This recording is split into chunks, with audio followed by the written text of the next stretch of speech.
नमस्कार मित्रांनो, आमच्या चॅनलवर नवीन असाल तर चॅनलला नक्की सबस्क्राईब करा, म्हणजे तुम्हाला मालिकेचे नवनवीन एपिसोड सर्वात अगोदर पाहायला मिळेल.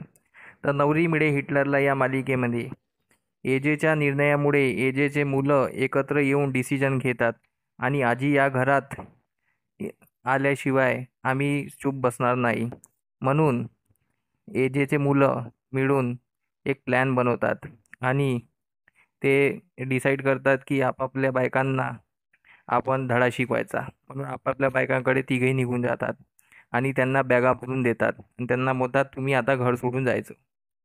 कारण ते विचारतात, तर ते बोलतात आज तुमच्यामुळे आमची आजी आज घरात नाही आहे आणि लीलाला तुम्ही घरून हाकलून लावला आहे, त्यामुळे आजी पण घर सोडून गेले आहे.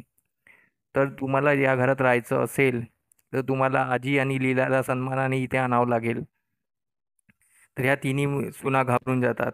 दुसऱ्या दिवशी एजे स्वतः आईला आणायला लीलाकडे जातो आणि घरी लीलाच्या घरी पोचल्यावर बाहेरूनच आईला आवाज देतो, चल मी तुला घ्यायला आलो आहे.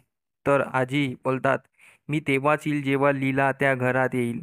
आणि कालिंदी बाहेर येते आणि एजेला पाहून बोलते, जावई बापू तुम्ही आलात, या आतमध्ये या.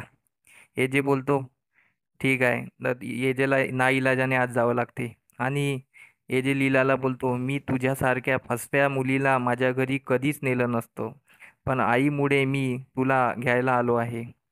चल लवकर लवकर तयारी करा, आवरा, चला आपल्याला निघायचं आहे. मग तेव्हा तिथे लीलाचे बाबा घरी येतात आणि बोलतात, जावई बापू तुम्ही कधी आलात? तुम्ही पहिल्यांदाच आमच्या घरी आला आहे.